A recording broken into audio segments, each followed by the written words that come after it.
شاہ صاحب کہتے ہیں کہ یہ جو منسٹری کی جو کرسی ہوتی ہے اس کا بڑا نشہ ہوتا ہے. آپ منسٹری کی کرسی پہ بیٹھے ابھی آپ اقتدار میں نہیں ہیں, کیا فیلنگز ہے ابھی اور اس وقت کی؟ جتنی زندگی میں مشکل حالات میں نے فیس کیے شاید کسی نے مجھے جو ہے نا وہ راجاز نے بھی تھریٹ کیا, مجھے مذہبی پاور سینٹرز کی طرف سے بھی جو ہے نا وہ بہت ساری مشکلات, دشمنیاں بھی بہت مول لی, پنگے بھی کیے. مطلب جو اچھا پنگے سے یاد آیا, ایک دفعہ تو آپ نے کسی پوڈ کاسٹ میں سیدھے ایک کو دھمکی ہی دے دی, میں بیٹھا ہوں یہاں پہ آ جائے. اس کی کیا سٹوری تھی یہ بتائیے. سننے میں آ رہا ہے کہ آپ اس دفعہ الیکشن لڑ رہے ہیں, کیا تیاری ہے؟ فرحان تیاری تو میں نے کی ہے. 2.5 سال میں نے جو ہنزا میں لوگوں کو شعور دیا. ہمارے جو فنکار برادری ہے, ہمارے دوست سینئرز ہے, سب کا گلہ بھی ہوتا ہے کہ شاہ صاحب نے اپنے دور اقتدار میں کلچر کے لیے کچھ نہیں کیا. اس میں شاہ صاحب آپ باتیں بہت میٹھی کرتے ہیں, پھر بھی سوشل میڈیا پر آپ کی باتوں پہ, آپ کے پروگرامز میں نیگیٹو کمنٹ زیادہ ہوتے ہیں. آپ کو لگتا ہے کہ آپ نے کہیں کوئی غلطی کی ہوگی جس کی وجہ سے لوگ اتنا برستے ہیں آپ پہ؟ السلام علیکم سامعین کرام, آپ کا میزبان فرحان احمد آپ کی خدمت میں حاضر ہے. عرض فرحان کے دیکھنے والے تمام دوستوں کو آج کے اس پوڈ کاسٹ میں خوش آمدید کہیں گے. سامعین کرام, آج کے پوڈ کاسٹ میں ہمارے ساتھ مہمان تشریف فرما ہے سابقہ حکومت, سابقہ چیف منسٹر کے معاون خصوصی برائے اطلاعات ایمان شاہ صاحب. اور ایمان شاہ صاحب کے متعلق میں بتانا چاہوں گا, بہت ہی سینئر صحافی رہے ہیں, صحافت کی دنیا کا ایک بہت بڑا نام ہے. یقیناً آپ سب اس نام سے واقف ہے کیونکہ کسی تعریف اور تعارف کے محتاج نہیں. اس کے علاوہ ثقافت سے, گلگت بلتستان کے کلچر سے بڑی محبت کرتے ہیں. گلگت بلتستان کے کلچر کے لیے ان کی خدمات بھی رہی, ایک لمبی جرنی ہے ان کی. تو ہم نے سوچا آج شاہ صاحب کو زحمت دیتے ہیں, ان کی بیتی ہوئی زندگی کے حوالے سے, ان کے اچیومنٹس کے حوالے سے بات کرتے ہیں. شاہ صاحب بہت شکریہ, اپنی مصروفیات سے وقت دیا ہمیں. تھینک یو سو مچ. سر شروعات سے ہم بات کرتے ہیں, صحافت سے پہلے آپ نے تعلیم کہاں سے حاصل کی, کس طرح صحافت کے ساتھ جڑے, اور کلچر سے محبت کب اور کیسے شروع ہوا؟ فرحان بہت شکریہ. اس میں جو کلچر کا تو شروع ہی سے آپ اسٹوڈنٹ لائف, اسکول اور کالج, اس وقت سے ہی اس میں ایک سلسلہ چل رہا تھا. اور 2 چیزیں میرے اندر جو ہے وہ آپ سمجھ لیں کہ یہ گاڈ گفٹڈ تھی, وہ خداداد ایک صلاحیت رہی میرے پاس, ایک لکھنے کی, اور دوسرا جو ہے وہ اس کو آپ بہت ہی کم عمری میں بندے کو سمجھ نہیں آتی. ابھی تو بچوں کو بھی سمجھ آتی ہے کیونکہ موبائل ہے, اس وقت تو سمجھ نہیں آتی تھی. کمپوزیشن کی, جو کوئی بندہ گاتا ہے, شاعری کرتا ہے, اس کو سمجھنا, اس دھن کو, دونوں صلاحیتیں شروع سے تھی. تو اسی حوالے سے ہی یہ ایک سلسلہ چلا. اور ارلی لائف میں ہی میں جو ہے زندگی کا ایک عملی ایک میرا سفر شروع ہوا تھا 89-90 میں. اور اسی وقت سے ہی جب میں اس مارکیٹ میں آیا تو بڑے بڑے نام اس وقت مارکیٹ میں تھے. اس وقت Karakoram arts and culture council, بالکل, جس میں غلام قادر بیگ صاحب, عبدالخالق تاج صاحب, محمد امین ضیاء صاحب, نظیم دیا ہوتے تھے اس میں, اور اس طرح بہت سارے ہمارے دوست, کریم مطرب صاحب مجھے یاد پڑتا ہے, اور پھر شہرباز صاحب جو ابھی ہنزا میں کریم آباد میں ہوتے ہیں, ہاسی گاوا کے پرنسپل بھی رہے. انہوں نے ان ایکٹیویٹیز کا آغاز کیا. پھر اس میں اگر اس وقت کے کچھ اس میں ابھی تو تھوڑا سا یہ مختلف ہو گیا, اس وقت شاعر گلوکار دونوں ایک ہی ہوتے تھے. اور اس وقت اگر آپ اٹھا کے دیکھیں تو شناء شاعری میں صلاح الدین حسرت, استاد جان علی, نعمت ولی تبسم, فرمان ولی, اور نسیم شیدائی, وکیل ساجن تو بعد میں آئے. یہ بڑے نام تھے اس وقت, ان کو لوگ سنتے بھی تھے, اور ان کے فین فالوئنگ بہت تھی. چونکہ سوشل میڈیا نہیں تھا اس لیے اندازہ نہیں ہوتا تھا. لیکن ایک جو پروگرام جس کی ریکارڈنگ میرے پاس آج بھی ہے 1992 کی, چنار باغ میں. اس وقت چنار باغ جو ہے نا اس طرح جو ہے نا وہ سرکاری دفاتر کا گڑھ نہیں تھا. صحیح. جی بی کی نہیں بلکہ گلگت بلتستان کی جتنی بھی مذہبی تقریبات ہوتی تھیں, سیاسی تقریبات ہوتی تھیں, ثقافتی تقریبات ہوتی تھیں, وہ چنار باغ میں ہوتی تھی. جی ہاں. تو اس میں سے ایک ثقافتی تقریب کی ویڈیو میرے پاس ہے 1992 کی, جس میں اس پورے حلقے سے, حلقہ نمبر 1-2 نہیں تھا, ایک ہی حلقہ تھا, میرے خیال میں سنبل شاہ صاحب جو ہے مرحوم وہ ممبر تھے. تو اس پروگرام میں مجھے یاد آج بھی یاد ہے, میں اس کوئی ویڈیو ریکارڈنگ کبھی کبھار دیکھتا ہوں تو اندازہ ہوتا ہے کہ کوئی 8 سے 10 ہزار لوگ, وہ پورا گراؤنڈ بھرا ہوا تھا. اور رات بھر صبح فجر سے تھوڑی دیر پہلے وہ پروگرام ختم ہوا, لوگ پھر بھی نہیں جانا چاہتے تھے. تو اس میں بہت زیادہ وہ, پھر وہاں پہ ٹاؤن ہال ہوتا تھا جس میں بعد میں آپ کی صوبائی اسمبلی بنی, اور اب وہ صوبائی اسمبلی شفٹ ہو گئی ہے. تو وہ اس ٹاؤن ہال کے اندر جو ہے وہ کلچرل شوز ہوتے تھے وہاں پہ, اس طرح کی وہ چیزیں چلتی تھیں. تو وہاں سے پھر مجھے ان لوگوں سے مجھے انسپائریشن ملی. میں اس میں پھر بعد میں درد arts council, Gilgit arts council میں ہم رہے. تو یہ ایک ابتدائی ایک سفر تھا اس کا جو کلچر کا, اور وہ ابھی تک جاری ہے. بالکل. چلے, کیونکہ کلچر سے جو محبت ہوتی ہے وہ کبھی مٹ نہیں سکتی, کیونکہ کلچر کی وجہ سے ہماری اپنی پہچان ہے, جڑے ہوئے ہیں. جی, جس دن ہماری ثقافت ختم ہوئی یقیناً ہم ختم ہو گئے. ایسا ہی ہوتا ہے. نہیں, ظاہر ہے, دیکھیں مطلب آپ کے بہت سارے اس دور میں, خاص کر جب آپ سوشل میڈیا کا بوم ہے اور بہت زیادہ جو ہے نا اس کی میرٹس ہیں ڈی میرٹس ہیں. جی ہاں. اس میں جو ہے وہ واحد ایک چیز پہ جو ہے ہمارے جی بی کے لوگ, خاص کر گلگت کے لوگ جو ہے نا وہ اکٹھے ہوتے ہیں, وہ آپ کا کلچر ہے. کلچر ہے, بالکل. آپ اس کلچر کو ٹھیک کریں گے.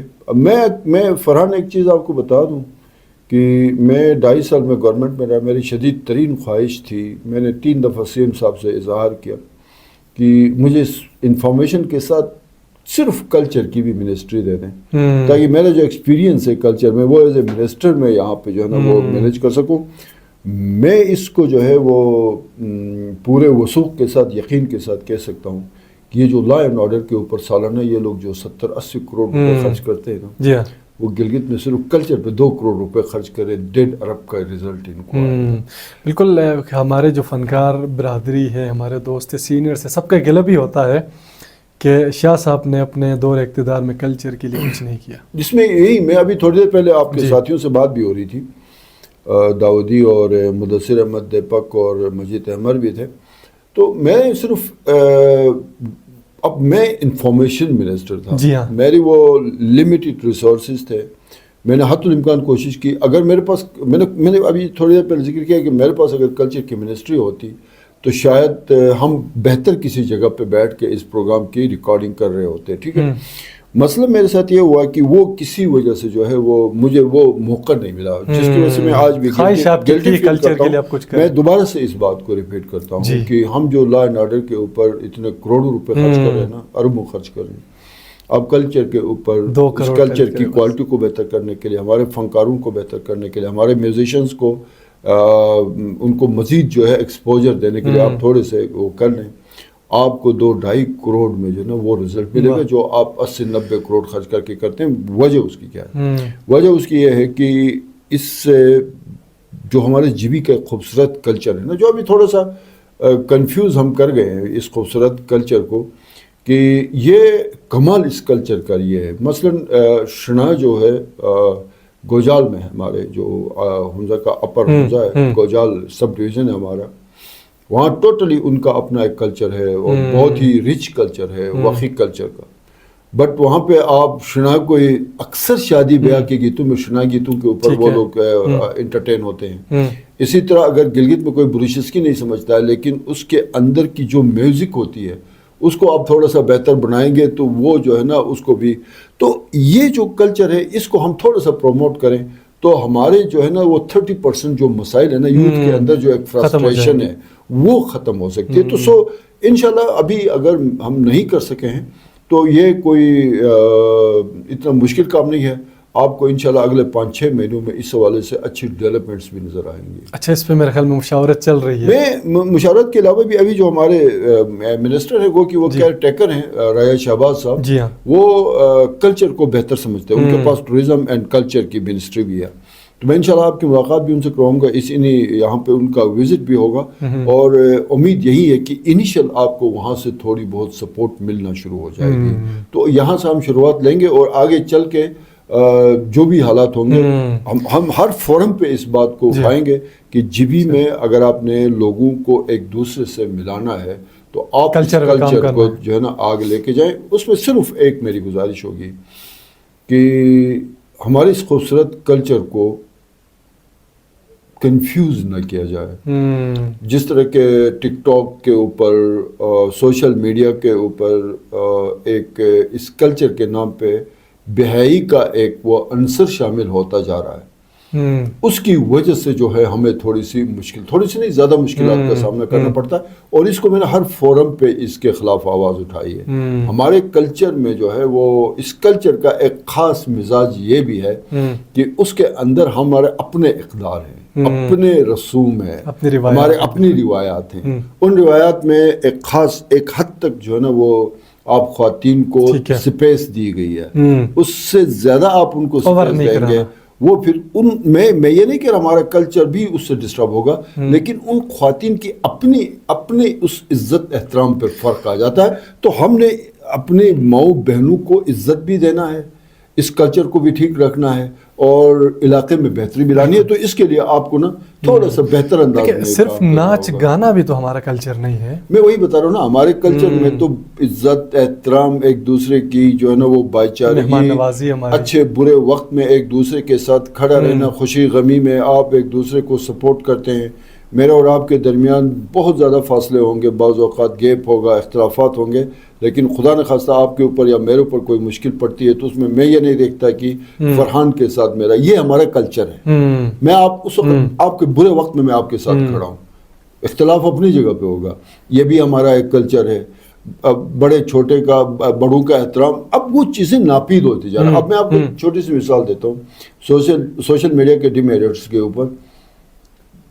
آپ کی میری ایج فرض کریں میں 70 سال کا ہوں, جی ہاں, میں کوئی ایسی پوسٹ کر دیتا ہوں جو اگلے کسی کو جو ہے نا اس سے کوئی نظریاتی یا سیاسی اختلاف ہے, اس کی ایج 18 سال ہے, جی ہاں, وہ اس پوسٹ کے نیچے گالی دے گا. وہ نہیں دیکھا گا یہ تو میرے دادے کے برابر کا بندہ ہے, میں اس کی عزت احترام, وہ اختلاف سیاسی نہیں کرے گا, وہ ڈائریکٹ گالی پہ اترے گا. اور میں تو 2-2.5 سال میں اس پروسیس سے گزرا ہوں.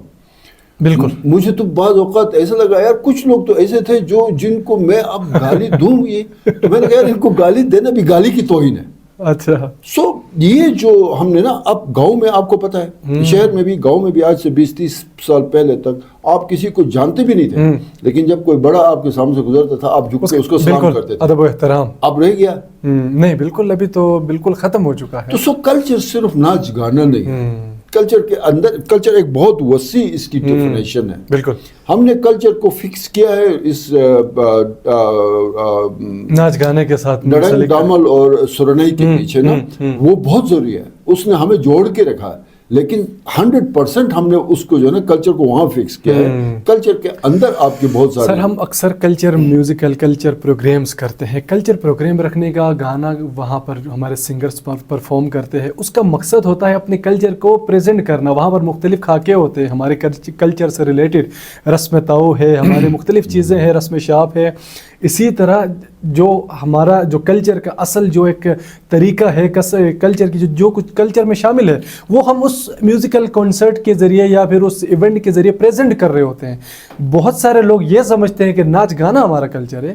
ناچ گانا سے ہٹ کے, ناچ گانا تو کلچر کو دکھانے کا ایک طریقہ ہے. اصل ہمارا جو کلچر ہے, ہماری روایات, وہ کچھ اور ہے. بدقسمتی سے آج کل کی جنریشن اس چیز کو نہیں سمجھتی. فرحان, جو مجھے چیزیں سمجھ آ رہی ہے نا,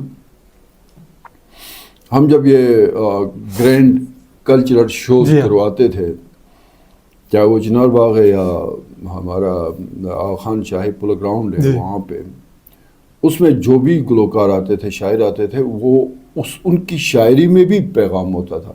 مثلاً آپ جمشید خان دکھی نے ایک بہت زبردست کلام لکھا تھا، لیکن ابھی تک اس وقت تک کسی نے اس کو منظر عام پہ لایا ہی نہیں تھا. شنا میں تھا جب غلام نبی ہمراز پہلی مرتبہ جو غلام نبی ہمراز کی انٹری ہوئی تھی جمشید خان دکھی مرحوم کے اس شنا کلام کی وجہ سے، جس میں اس نے کہا تھا کہ کو قاسم شاہ کو کھیتران آلے کو افضل خان کو مہتاب خان آلے بے خوش بگس نے مسلمان آلے اسلام نو میں کافران آلے. تو کتنا بڑا میسج تھا. اس نے احاطہ کیا تھا مہتاب خان سے لے کے افضل خان سے لے کے کھیتران سے لے کے جو بھی اس وقت سارا پاور امور کشمیر کے پاس ہوتا تھا. اس کے علاوہ آپ اگر اس کو صلاح الدین کو اٹھا کے دیکھیں، اس نے جو بھی اس کے آپ کلام اٹھا کے دیکھیں اس کے اندر میسج ہوتا تھا. اس نے ٹاؤن ہال میں وہ جو اس کا بہت ہی زبردست ایک تھا، شاید اس کے کچھ بول مجھے یاد ہیں کہ میرو کھوا سنتو لبو جگے حقچ میریا قابل کشیر گا تم نو قبلہ ولچ میریا ناحق فسادی تھے گلی تسے خراب کے تھانت بجا کشیر کے تم سیار وغیرہ تچ میریا. بالکل. تو صرف ناچ گانا نہیں ہوتا تھا، اس سے یوتھ کو پورا آپ کو ایک پیغام مل رہا ہوتا تھا. یہ جو ابھی ہم خالد صاحب سرکار اور یہ جو سارا اس میں لگے ہوئے تھے، تو بار بار مجھے یاد آ رہا تھا وہ ہم نے جب یہ لینڈ ریفارمز ایکٹ کا کام کر رہے تھے کہ کیا اس نے خش درین و لو مچ انتقال بھی، ٹھیک ہے، مطلب وہ زمینوں کو اس نے اس وقت کب یہ کلام آئی تھنک یہ تھا 78-76 کا. اچھا. اس وقت اس نے کہا تھا کہ یہ ساری زمینیں تو انتقال ہو چکی ہیں، اب آپ کے پاس رہ کیا گیا. ٹھیک ہے.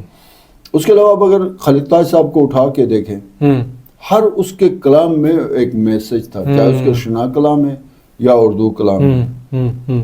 مطلب اس نے جو یہ جو ایک قطعہ اس کا وہ میں نے کسی کالم میں لکھا، اس کے اوپر بڑی جو ہے نا وہ لیدے ہو گئے 2001 میں کہ یہاں آغا برستا ہے وہاں ملا برستا ہے، میرے غربت کدے سے شوانچل شاہ برستا ہے، اسی محراب و منبر سے کبھی کیا برستا تھا، ابھی اسی محراب و منبر سے لاوا برستا ہے. ٹھیک ہے.